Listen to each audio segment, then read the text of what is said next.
MLS playoff preview. We got Jimmy Conrad to break down every single game. This is our initial reaction to all of them, the plan, the East, the West. Stay right here because we're covering it all as we look ahead to Major League Soccer in the postseason. Stay right here because we begin right now. It's MLS playoff preview with Jimmy Conrad. Jimmy Conrad, how are you, brother? I'm doing great. I am excited about this playoff preview. Obviously, I'm a big fan of the league, having been a player in the league for 12 years. And did you know this fun fact, Luis? I've been nominated for one of the 25 greatest players in league history. Dude, listen, yeah. I'm just so proud Amazing. of you. Thanks, dude. Proud of myself. A former MLS Defender of the Year. I mean, sometimes we forget, me and your friends and whatever, but it's such an honor to have you as part of the show because you're also just such a hardworking guy, but you're also so humble. But people forget, definitely young people, like just your tremendous career. So it's always good. I wasn't really teeing you up to say that, but I will take all of that praise. Thank you, Luis. No, it's incredible. I think for the most part, my parents are super proud. They're the ones that did log the long hours and drove me places when I was a kid. And it's a nice reward for them to see that all that effort that they put into was worth it. And also, secondly, I wasn't the kid that was on the youth national teams or any of that. I walked on in college. I didn't get drafted in MLS, so I was a little engine that could. So this is an incredible honor. And whether I get voted in or not, that's secondary to just being nominated, frankly. No, listen, congratulations. And actually your story, my friend, is the perfect example and starting narrative of this league. I think it's a young league that just really, honestly, it pushes. I mean, there's still so much work to do, granted, but it's such a good example of, I was talking to, when I was talking to Thierry, we're saying how MLS is the most multicultural league in North America. And sometimes people forget that. And so many different walks of life and experiences. It's just great. So with all that said, no. I got to give you some praise because that interview was awesome with Thierry Henry. And I just thought that was fantastic. And I know you have a great backstory of your own. So hopefully one day we can get into that too. Man, this is just going to be Jimmy and Luis just No, you're the best. No, you're the best. We're like that Spider-Man meme, right? We're pointing at each other. Yeah. Amazing. And we have lost 40% of our listeners. And anyway, MLS preview. This, by the way, guys, this is just our initial reaction to the games. We will have another one after the international break to really break down as the games get closer. But before we begin, Jimmy, we just got to mention it. Today just announced Ansu Fati will be out for approximately 4 months due to a knee injury. It's just sad news. Hopefully, we wish him the best, and hopefully it's a time that he recuperates under that time. But it's not good news for Barcelona fans and anybody. No, it's unfortunate. Obviously, he's one of the best young players in the world. We want to see him continue to blossom, especially under the tutelage of Messi.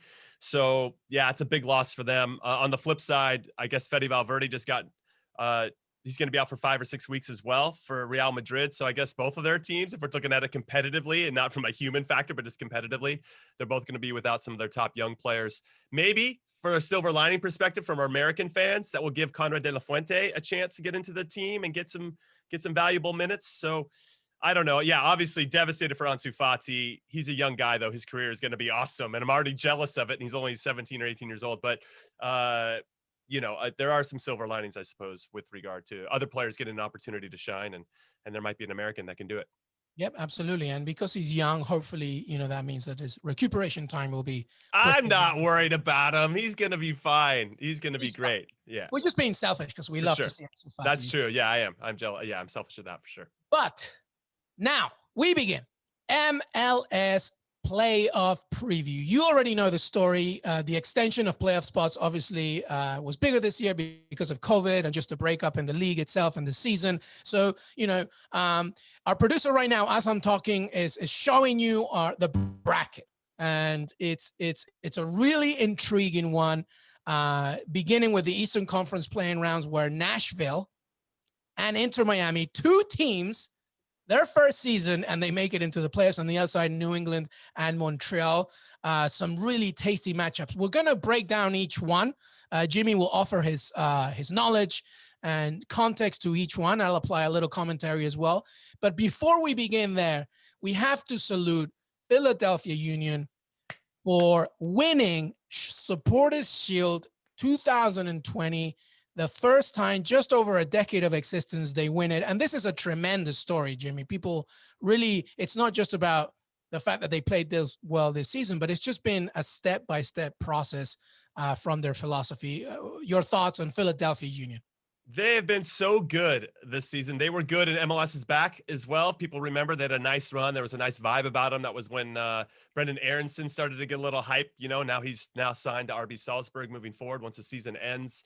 So yeah, they've been kind of on the tip of people's tongues. I think that Jim Curtin, their manager, who should be up for Coach of the Year this year, he would get my vote. I think Oscar Pereira, we'll get into Orlando City in a little bit, would probably get second, or they're like head to head because of the turnaround with Orlando City. But with Philly in particular, they've given him so much time to really develop and put an identity and find that nice balance of bringing in some veterans, but also giving your younger players a chance to play and like a legitimate chance to play, not just like 2 or 3 games, but just living and dying with your younger players a little bit. And it's paid off in a big way. Obviously, they've got a tremendous goalkeeper and they've got these nice pieces.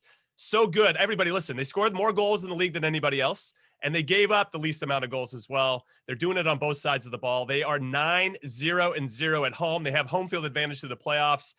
I love this team. I love the way that they play, and they got that Philly spirit, which is awesome to see as well. Yeah, the Philly spirit. If there's one city right now that deserves all of it, is this city right now. That's right. And I'm a New Yorker right now telling you this, and it's like, it's good to see. But I'm also really happy for my boy Alejandro Bedoya, of course, a friend of mine. I'm very happy. But the Philadelphia Union story is great, guys. If you don't know it, you should really look into it. First of all, you talked about Jim Curtin. He's been there. Just some of these guys that he knows already from academy years. It's just been a sort of a family, a journey of this club going, they've never really, it's never been an LA Galaxy story. It's never even been a Metro Star story or a Red Bulls or NYCFC's, like, etc. It's just been this straight up working class, almost philosophy of struggle where, like, test some young players coming through the ranks. It hasn't worked out. And it's just been, through and through, year after year, they've just been able to fine tune the strategy and who they are as a club. And it's paying off, and it's really good to see. So congratulations for Philadelphia Union. I just want to jump in there and say and reward their youth academy and their philosophy, because like you said, it's paid off. And I want to highlight it again and reemphasize that, because we see a lot of other MLS clubs or other clubs around the world who maybe half commit to their youth academy, and then maybe they get one player and they just get away from it. Oh, we're just going to start buying players. That's just easier than actually us developing them. And not just them as players, but them as people, right? You have to instill your culture from such a young age. So important to the whole process. Philly did that, and now they are finally seeing the fruits of that labor. And that, I think, is what's so cool to see, is it's finally bearing fruit in a meaningful way. They won their first ever trophy, the Supporters Shield. I will say, though, and Philadelphia Union fans that are listening are going to be like, don't say it. They have been to 3 finals before in the Open Cup, okay, our cup competition here in the States. They've hosted this Open Cup final twice in Philadelphia. They have home field advantage in the playoffs. They lost both of those finals. They lost the one away to Houston as well. So I really want them to get over the hump. They did. They did the first thing. They won a trophy. They were the best team through the regular season, and that should not be diminished by any stretch of the imagination. However, they still got a little bit longer to go, and I think there's a lot of experienced teams on both sides and both conferences that could knock them off. So it'll be interesting to see what this team is made of now when their backs are against the wall, but when now there's expectations for them to win. Yeah, absolutely. I mean, and listen, like, it's now the playoffs. It's a totally different narrative. So we'll see what happens, especially after you take a break, after the international break. I feel like that's a long time for teams. Even the teams that were struggling and just about made it can sort of like reboot themselves. But well done, Union. Let's see what you do. All right, we begin in the East. Jimmy wearing his see-through Metro Stars shirt. I'm wearing my NYCFC just because I got to rep my city. And they have a Peruvian and Alex Callens. But look at the see-through sleeves on Jimmy's Metro Star shirt. That was a legit shirt, right? Everybody bought the see-through. Yeah, it was a shirt that I traded. Look at this. You can see my shoulders, dude. Wait. I mean, it's on the back too. You can see on the back. I don't know. Maybe it was for aerodynamic to make them a little bit faster. I traded with a jersey. It was a kid that I played with growing up, Joey DiGiamarino, and we traded jerseys when he was on the team. And I feel lucky to have one. There's not many of these walking around planet Earth these days. I feel like Red Bull, once they change their names, like, can we get all the Metro Stars jerseys and just torch them? You know, so it'll be interesting to see them in particular. This has been a little bit of an uneven season for them, but I'm excited to rep the jersey. I see you wearing NYCFC, so we got a little bad blood between us right now. Yeah, I mean, I got to rep. There's a Peruvian in NYCFC, Alex Callan, so like, that's part of it. But I had a good relationship with the club ever since David Villa came in, and obviously, I'm in Manhattan. They started in the Bronx, so you just got to rep it. But it's nice to see red and blue in the show. Regardless, we're still wrapping up to everybody else. So we begin with Eastern Conference and the play-in matches. Let's begin with New England Revolution at Montreal versus Montreal Impact. Basically, these two teams have met 4 times this season already, with the refs winning 3 of them, including the only matchup played at Gillette Stadium, which was 3-1. That was back in September. So, there's a little bit of history right now that you can prove within this matchup.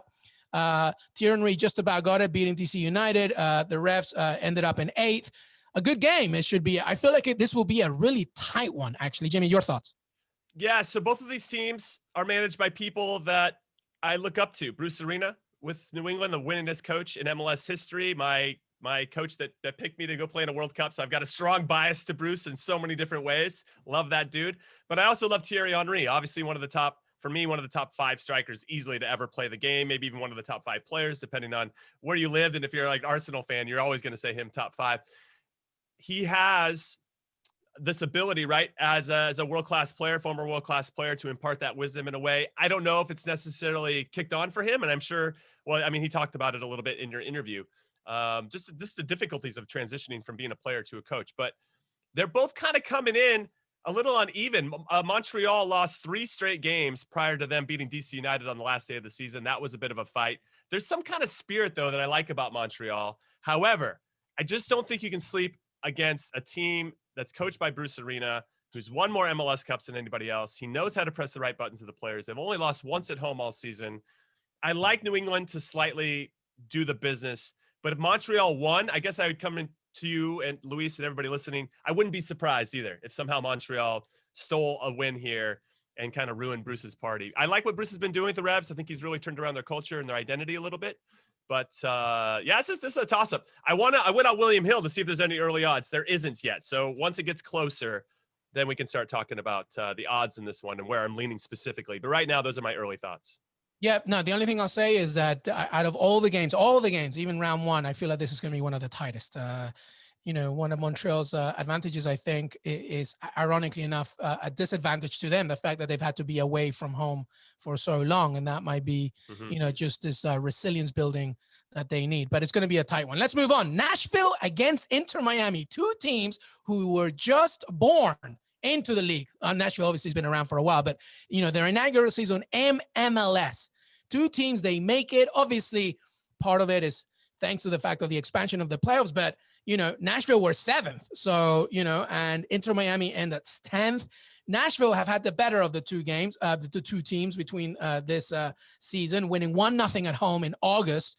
And then they drew at Inter Miami in September 1-0. But it's just a very, very sort of, very thin piece of paper sort of resume that you can get from this game. How do you see it? Nashville against Inter Miami. Should be a good one. It should be a very good one. Nashville for me has been resolute at home. And actually, I want to correct my own mistake. I said that New England Revolution have only lost once at home. They've lost 3 times.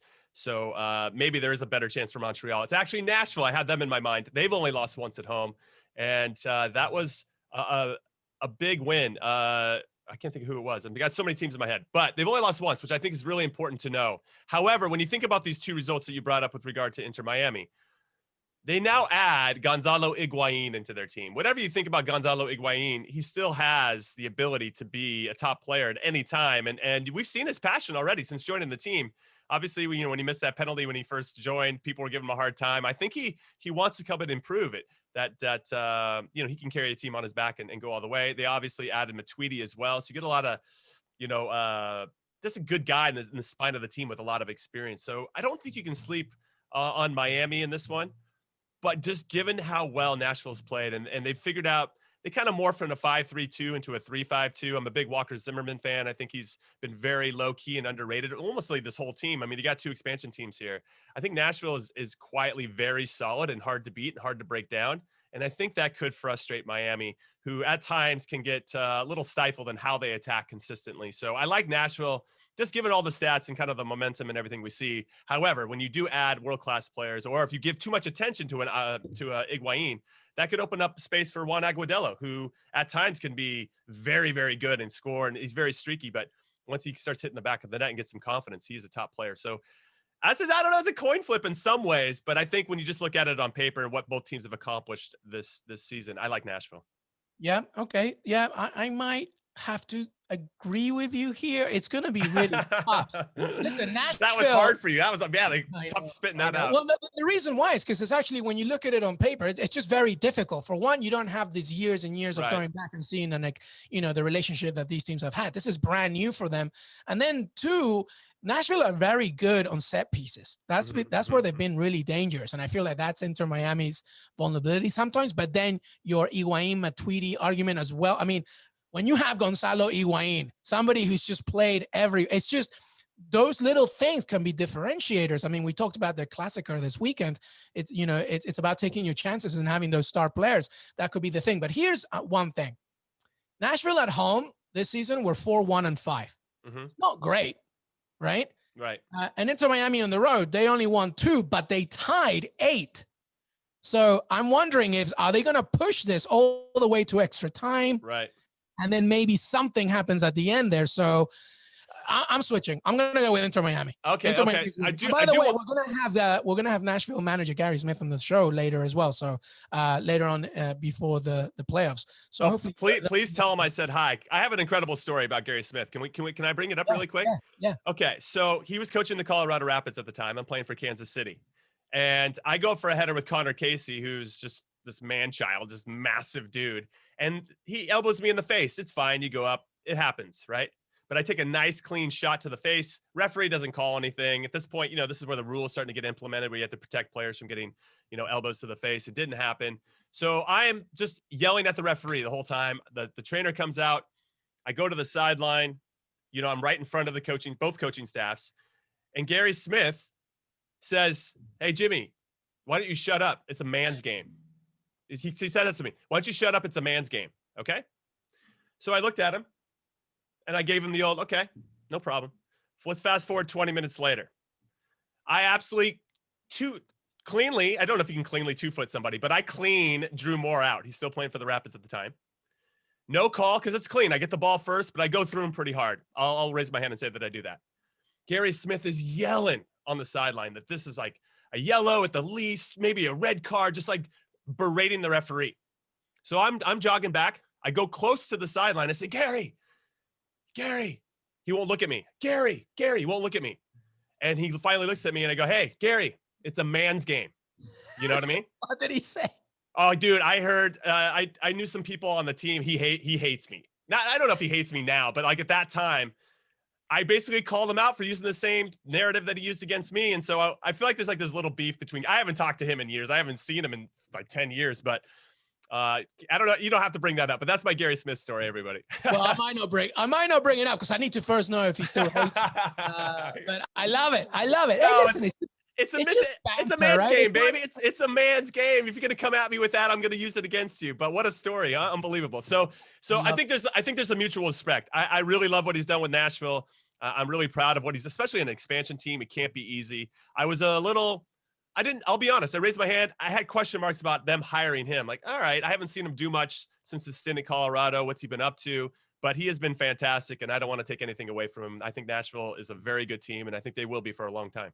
Yeah, and their story this year has been amazing because also if you remember the very beginning, Nashville had very big issues with COVID, et cetera. So their sort of rhythm really hit them specifically. I mean, hit everybody, but it really hit them. So anyway, those were the playing games. And that was an amazing story. We will be back after this as we will hit round 1. Welcome back, everybody. All right, we're going to hit round 1, staying in the East. And we're going to try and do this for, lightning round. All right, so we're going to, Philadelphia Union, we've talked about them. They play the lower seeded play-in winner. So we just have to remember that. And at home, they've been amazing. So, make that from what you will. Toronto FC, the second seed in the East, they play the higher seeded play-in winner. And their home record is 7-2-1. So obviously the home advantage goes to both teams. You never know what happens. That's what we have there. Let's go now with the ones that we do know are definitely happening. Columbus Crew, third seeded Columbus Crew against the New York Red Bulls. The Crew came out on top in this one, winning both of them back in the MLS tournament. But that was July. It was an MLS tournament. Yeah. I don't know if that can really factor into. So tell me about this game. How do you see it?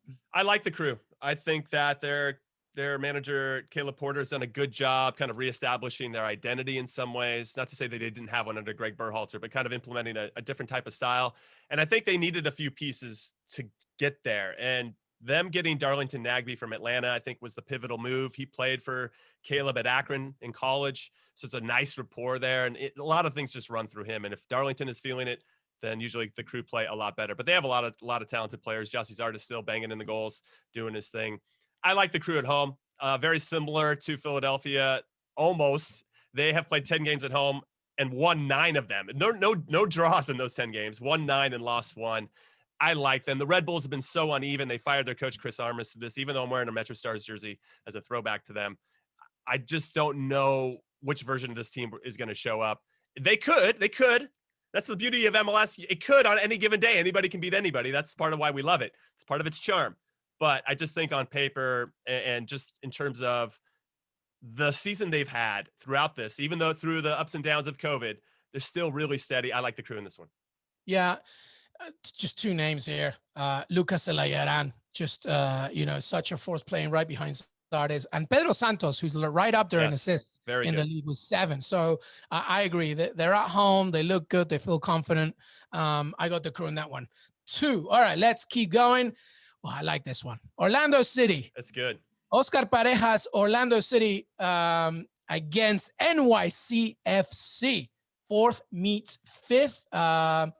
Listen, Orlando won 3-1 when the teams met in the MLS back tournament. That was in July. And then last month, they tied 1-0 at Exploria Stadium. So, a little bit of a, history. Both these teams came in at the same time in MLS the same year. It's going to be a good one. And here's the thing about this game, Jimmy.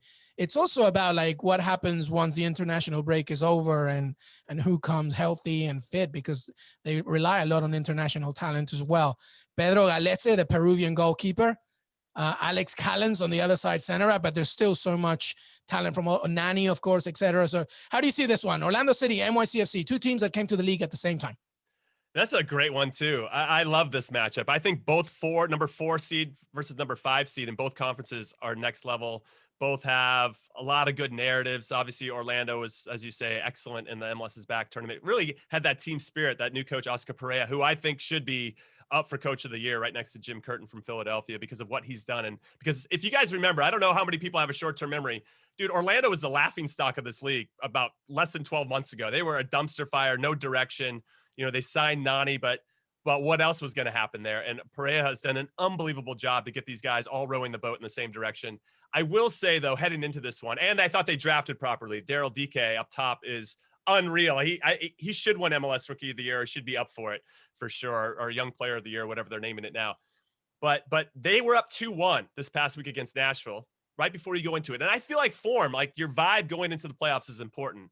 They gave up 2 goals in the last 3 minutes to lose 3-2. So they need to shore up that back 4. I really feel like that's a microcosm of their vulnerabilities. They have Nani doing the business. They got DK doing the business. But then all of a sudden they give up a couple bad goals. Every goal for me is a bad goal as a former defender, right? But that is something that I would be worried about walking into the playoffs. NYCFC, on the other hand, though, banging in a ton of goals. I love their performance against the Red Bulls last week. You scoring a bunch. They have so many different threats that can beat you. And I think they're quietly kind of flying under the radar. And you have the jersey on, so I should probably let you talk about them instead. No, I think, I would just basically add what you're saying. Listen, NYCFC has wanted this for so long now. David Villa, of course, during his years, they were close a few times, and then they had to reshuffle. Before everything else, we have to really give a lot of credit to Ronnie Delia. I think, You know, when it began, this sort of rock and heavy metal soccer, we weren't really sure what we're going to expect, but they have such a good system. Medina's playing way, McKay, I mean, that game against Chicago, like, you know, really good 4-3. Titi Castellanos is a really good player for this league as well. But it all begins and ends with Maxi Morales. If he's playing well, he's so good. If he's playing well and he can drive the chains and pull the strings, then it's going to be very difficult for Orlando City to contain him, because you have Keaton Parks and Alex Ring right behind him. And if they can just protect him and make sure that Maxi Morales can do his thing, if you let Maxi Morales do his thing, he will punish you. Yeah. So, but it's a very tight one. It's a very, very tight one. And also just because it's at Exploria Stadium, it's going to be interesting to see how NYCFC pulls this one out. By the way, just a footnote, quick check. I said before that Inter Miami tied 8 away. That's wrong. They lost 8. So, you know, take that with that game. But in this one, NYCFC, Orlando, I'll just add to what you said. I think this is a very good game, I think. And you know, it's my city. I'm going to go with NYCFC on this one. What about you? I'm going to go with Orlando. I've spent some time down there recently, or not recently, but pre-COVID, let's say. And they have some fans that I think were on the precipice of wearing garbage bags over their heads. You know, I mean, that's where they were. So for them to have a team that they can believe in, obviously they were so close to winning the MLS's back tournament that they were hosting in Orlando. There's a vibe of belief there, and I kind of want to see that get pushed on. No disrespect to NYCFC. I will say, though, I wish Patrick Vieira never left. He's doing fine at Nice. You know, but he was instilling something really, really good there. And I just wish he would have stayed and kind of see it through a little bit more, maybe for a few more years. But you know, opportunities are opportunities. I like NYCFC. I respect them. And as you say, Maxi Morales is easily one of the best playmakers in the league. However, I think Orlando's going to have the vibe. I think they're going to do it, at least in this first round. After that, who knows? Yeah, and listen, if this goes to extra time and if it goes to penalties, I'm switching it to Orlando City because they got Pedro Galese. Stop everything. It's going to be a really good game. Stay right here because after the break, we talk West. Welcome back, everybody. And now we're on the West Coast. Some people call it the best coast. Jimmy Conrad's on the West. I'm on the East. We're going to go West now, baby. There's some really good games here. All right. And we begin with number 1 seed, Sporting Kansas City against my I just love the San Jose Earthquakes so much. I mean, I'm a big Pelado Almeida fan. Number 1 against 8th seed. The teams actually have not met yet. They didn't meet in 2020. So, you know, take that with what you will. What do you think of this one, Jimmy? Well, I call this the Jimmy Conrad Derby because I played for both clubs. I did 8 years with Kansas City, 4 years for San Jose. So this one is going to be, I'll be watching this one intently for sure and seeing what's going to happen. Sporting Kansas City didn't make the playoffs last year for the first time under Peter Vermes. So since 2011, they've responded by winning the conference. And I think that speaks to, you know, the belief and the culture that he's instilled. And so there's a lot to be proud of there, I think, for that team who battled it. They didn't look good about a month ago. They were bleeding goals left and right. However, on the flip side, San Jose always bleeds goals. You just don't know which version of them is going to show up. You know, they had a stint there where they lost 6-1 to the Timbers, then 5-0 to somebody else, and then ripped off 3 straight wins, one against LAFC and a couple other playoffs. It's like, what is happening here with these guys? So if you want to see an exciting game, any Earthquakes game is an exciting one. You're going to see goals. You just don't know which team is going to get 4 or 5 of them. And that makes them excited. And so when you say these teams haven't met yet in 2020, that actually makes me a little bit more nervous for Kansas City because they're so unpredictable, San Jose. You just don't know what you're going to get. Whereas I feel like with Kansas City, the Peter Vermes style is pretty clear to see, and you could probably build a scheme to defend that. Not to say the PV won't, have a scheme ready for San Jose, but it's going to be interesting. And if Alan Pulido is healthy and ready to go, he's finally got that number 9 that Kansas City wanted to get. It's hard for me to go against them, especially at home where they're usually so good. And they do have a few fans that are being able to come in. And I do think that makes a difference. So I got KC leaning on this one. But again, I mean, the Earthquakes, they're crazy. As you say, they're fun to watch. They're a crazy, crazy team. And so I could see this one be like a 4-3 thriller that goes in favor of Sporting. Yeah, this is like a classic, like brand new horror movie. You just don't know like when like the monster or the clown or like Jason's gonna come out. Because honestly, I don't know. It's hard enough to like when they haven't played yet against each other in one season or in 1 year. It's even harder when you're talking about the San Jose Earthquakes. Because Pelado, like to your point, like you just don't know what's gonna happen. Almeida he's all about, making sure that his team is a collective unit and they're responsible for each player that they're facing. Like this man marking situation all over the pitch. I don't know if that's going to be a good thing away from home against a confident Sporting Kansas City who have won 5 at home.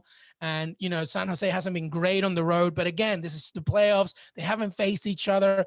Alan Polita is the key here if he can come on. But, take nothing away from Kyrie Shelton, who, former NYCFC player. Maybe he might cause something. Busio as well. I don't know. It's gonna be tough. I think I'm gonna have to go with Sporting Kansas City. And I love the San Jose Earthquakes. I had them going all the way actually in the MLS SPAC tournament. But I think the same outcome's gonna come here. The home side is gonna win. I think it could come down to goalkeepers, Tim Melia, and then Marcinkowski, since he's come in for the guy ahead of him, Vega. It's just made such a big difference. He's making the saves that he should make. I do want to say one thing about Almeida. They lost 7-1 or something to the Sounders earlier in the tournament or earlier this season.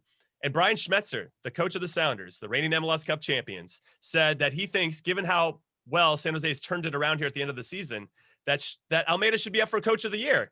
And I was like, what? And I was like, okay, fine. All right. I could see a little bit of his understanding. I don't know, when you're shipping like 60 goals over a season, you should be up for any kind of award. But then they played this last game of the season. Sounders beat them 4-1. So I'm kind of curious if Schmetzer feels the same way after slapping him around again. I don't know. It's really interesting. That is a game to watch. There's going to be a lot of goals. Anyway, I already said it. You guys know what I'm talking about. No, you make a good point. The only thing I'll say about that is, like, before Almeida came in, this team was a mess.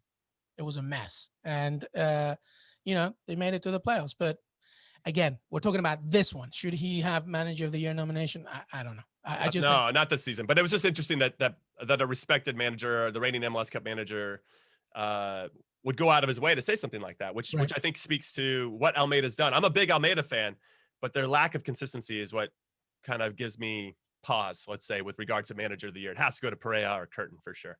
Yep, absolutely. All right, let's talk about the game. The game. Seattle Sounders, 2nd seed against LAFC, who dropped to 7th seed in decision day. This is 2 MLS heavyweights. They've already met 3 times in the regular season. Seattle won both games at home, and LAFC took the only one at Bank of California. The teams actually also met in the round of 16 back in Orlando in the MLS SPAC tournament, and LAFC destroyed them 4-1. But this is a different Sounders. They're just so good. The Jordan Morris, Raul Ruidiaz, X Factor. But LAFC, Diego Rossi, going for the. Did he end up getting the Golden Boot before the playoffs? Let's see here. Yeah, 16 goals for the season. But Ruiz is not far off with 12. This is just going to be a great game, I think. Again, though, Jimmy, we kind of, and this is why we're going to have another episode, because it's really what happens after the international break. I worry a little bit about what's going to happen. But how do you see this one, this mammoth of a game? Well, it's a revenge match from last year. Seattle knocked off LAFC in the playoffs. So that was, really interesting to have that happen, because LAFC were in a total vibe at that point. They were playing so well at home. So that was a big shock. Seattle really came out and did the business. That's where the whole Bob Bradley, Brian Schmetzer, lack of handshake kind of drama happened between the 2 clubs. So there's a nice beef between the 2 clubs, both on and off the field. And I like that. It gives it a little juice. Now, the Sounders have the best defense in the whole league. Or not whole league, Western Conference, and what's it called? LAFC have the highest scoring team in the Western Conference. So it's kind of, an immovable object meets an unstoppable force. What I'll say though, LAFC have shipped 39 goals in 22 games. That's unacceptable for me, for a Bob Bradley coach team. He knows it. Everybody knows it. They are very weak in the back 4. And if you look at their last game, they just played on decision day. They were up 1-0. Carlos Vela's back. They're looking good, dude. They just didn't kill off the game. It was 1-0. Crushing the Timbers for me in almost every facet. Took advantage of a bad mistake, capitalized on that, made them like peak LAFC that we know and love. And then in the 89th, 90th minute, they give up a goal, get countered, and score. And it's like, all right, that's kind of LAFC in 2020. They show glimpses of what they can be, but then they also show what they also are capable of defensively. So I think the Sounders are a little bit more complete. However, Carlos Vela is such a good player that the team relaxes when he has the ball, and it allows so many other guys to join the attack in a meaningful way. That can be overwhelming. I do like the Sounders, though. They're the defending MLS Cup champions for a reason. LAFC could steal this one, and Bob Bradley's already coming out saying, I don't care if we're the number 7 seed. We have the talent to win it all, and he's right. Yep, he's absolutely right. It doesn't matter about that. I mean, Carlos Vela, Diego Rossi, we know what they can do. The only thing that I will put like a little asterisk on is the fact that LAFC lost 8 games this season. That's a lot for a team that's trying to win the whole thing. And again, I know it's a cliche, but like, I just think like the Sounders being at home is just going to help them so much. And I think that Bob Bradley is a great manager, but to your point is correct. I think that defensively, they're a little too vulnerable, and you don't want to play a team like the Sounders when you're doing that. But this is the playoffs. We'll see what happens. I just think that the reason why I'm pushing a little bit more for the Sounders, one is the home advantage, but two, they don't just rely on one particular plan. They have like 3 plans, A, B, C, and D. And if Jordan Morris and Ruiz are locking in and looking good, this is a force. I mean, but it's not like LFC doesn't have talent. I just think that the boost, the collective unity, the home advantage gives us to Seattle. I think you're forgetting Nico Ladero. Maybe because he's how have I not even mentioned Nico Ladero? Maybe because he's Uruguayan and you're Peruvian. I don't know if there's something there, but no, Ladero, Christian Roldan, of course. Yeah, you're right. They have so many different options, and they have the experience. I mean, LAFC still has to prove that they can win these big games, whereas Seattle's done it, and I think that matters. So, this is a big statement game, I think, for LAFC, and if I was them, I'd be happy to have Seattle, so you can finally get over that hump. This is another great one for sure. Yeah, absolutely. By the way, I'm sorry, Nicola Ladero. If you were Chilean, then yes, I would say, yep, I don't care. But I'm sorry. But absolutely. All right, let's move on. Portland Timbers against FC Dallas, 3rd seed, playing 6th seed. Listen, Dallas on the road has not been good. Portland has been okay. This is, again, just like the other game, which one was it, where they haven't Sporting Kansas City and San Jose Earthquakes. These two teams have not faced each other, so a little to go comparison. How do you see this one? So the Timbers, and I'm a huge fan of the club since they came into the league, and I'm friends with so many people there, and love their fans. They got it all going. They're hosting this one, and I think because they don't have their fans, it does make a difference. I don't think you go to Portland and feel as intimidated or overwhelmed as you can be, especially if the Timbers start to get into the game or take an early lead. It's hard to come back from that. And I think without their fans, it does make a difference. They've only won 2 out of their last 7 games, and those 2 wins weren't really against top-level competition. I think actually both of those wins were against teams that have been eliminated. So the Timbers are not coming into this with great form. Now, I just said they came back and tied LAFC, so they might have a little bit of that we can do it kind of vibe, but it's hard to shake a month and a half or 2-month run where you're not really playing that well. Whereas with FC Dallas, they've only won 3 out of their last 6. However, and this is what I meant to mention earlier, the one team that beat Nashville in Nashville was FC Dallas, and that was last week.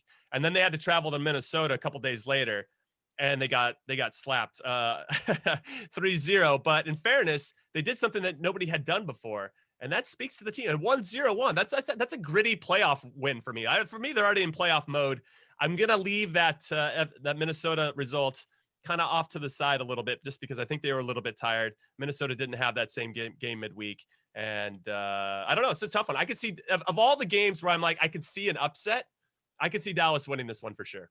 Yeah, maybe. And I agree. I think the Minnesota game, I think actually maybe that was a wake-up call for the club now as they head into the playoffs and they say, listen, time to wake up. The other thing about the Portland Timbers situation is very much like NYCFC. Like if Morales is doing well, great. If Diego Valeri is playing and doing his thing, forget about it. But also the thing about Portland is that they're not that disciplined when it comes to, making sure that they don't foul too much. 2 of their players are up in the yellow card list for the whole regular season. And I feel like if the intensity goes too much, if the aggression goes too much, they might let that get in the way of, Diego Chara already has so many yellow cards. They might get that in the way of performing. It's going to be a tight one, but so I just want to add that Portland Timbers won the MLS's back tournament. That's true. The MVP of that tournament for the Timbers was Sebastian Blanco. He's hurt. He's out for the season. He's been hurt for a while. And I think they really miss his presence because when he's out on the field, then Diego Valeri, who a former league MVP, has more space to be Diego Valeri or vice versa, right? It gives space because those guys are so talented. I love watching them play. But because now teams can focus on Valeri alone, I think it makes it harder for Portland to generate these types of attacks more consistently. Also on the flip side, with regard to FC Dallas, I said the Sounders were the best team in the Western Conference defensively. FC Dallas is only one goal behind them. The problem with FC Dallas is they only scored 28 goals in 22 games. So they're having trouble kind of generating attacks. That could be the big issue here. However, Timbers have given up a lot of goals. This is going to be a good one. And FC Dallas obviously has a lot of talented young players, Jesus Ferreira in particular. They just lost Reggie Cannon not too long ago to Boa Vista in Portugal. So, I mean, they're another machine that very similar to Philadelphia, have a tremendous youth academy, and they give those players a chance to play, and it's awesome to see. Yeah, absolutely. All right, let's finish off with the last one, which is Minnesota United. Minnesota United, 4th seed against the Rapids, Colorado Rapids. Minnesota were actually 2-1 winners when they faced off just 2 weeks ago, actually, at Alliance Field. And they shared a 2-2 draw when they met in the tournament in July. So we've got a little bit of a, highlight reel from these two games. How do you see this one? So I like both teams, actually. Colorado were having a lot of adversity. They had so many COVID tests. They didn't actually play as many games as everybody else. So they came back from this long break, needed to get wins, and they won 3 straight to end the season to get in and find themselves on the 5th seed. So the fair play to them. I think they're on something nice right now, and they've got a nice vibe. And I've been a longtime friend with Robin Fraser, their head coach. So I'm pulling for them a little bit. However, I'm also friends with Adrian Heath of Minnesota. They are unbeaten in their, let me see, I have it here, their last 8 games. And their number 10, Emmanuel Reynoso, has been fantastic. 1 goal and 3 assists. If that guy's on, we talked about it with Valeri, Maxi Morales, Nani to a certain extent. Like if these playmakers are on and feeling it, their teams are most likely going to win, because I think we could have a nice long argument, or maybe no argument at all, that games are won in midfield. And if your talented string pullers are doing the business and creating the space for the attackers up top, they're going to get chances. They're going to score. I like Minnesota a lot. They are the hottest team coming into the playoffs outside of the Philadelphia Union, at least on the west side. And they're playing at home where they're very good. They just slapped around, like I said, a very good FC Dallas team this past weekend. I like Minnesota in this one. There's so many coin flips here that I think we're going to get really good value on William Hill once these lines come out, because you could really say, well, Colorado could do it. And yes, they could do it. But I think Minnesota just have them pipped this time around. I just think they've got a little bit of a better vibe going. Yeah, the only thing that I'm going to add is Emmanuel Reynoso was one of the best arrivals to the league. Agreed. Came from Boca Juniors, just such a playmaker. I remember when Minnesota tweeted it, I just went all over. I was like, you guys got yourself a ridiculous player, because he's so good. And again, it's funny. I feel like accidentally I'm stumbling into this narrative. Maxi Morales, Valeri. And now, again, like you said, if Reynoso is playing well and pulling the strings, it's going to be a very difficult game for Colorado Rapids. That was your early MLS preview show. Jimmy Conrad, thank you so much. We actually will be back with another one of these after the international break, but stay tuned too, because Jimmy, we got the United States men's national team playing this week. Can't wait. We got a lot to talk about, but guys, I hope you enjoyed this initial reaction to the MLS preview. Jimmy, always good to have you, brother. Always enjoy. I love hearing your voice, Luis. It's like the soothing sounds. I just go to sleep, listening to Luis, and it makes me sleep better. That's all I'm saying. Oh man, just wait till I sing to you. We will see you next time. Please follow us on Golazo Pod and enjoy the rest of your week. As always, I want to thank my brother, Jimmy Conrad. And as I said, remember, stay right here, because we got so many more episodes this week as we cover the international break and beyond. Have a great week.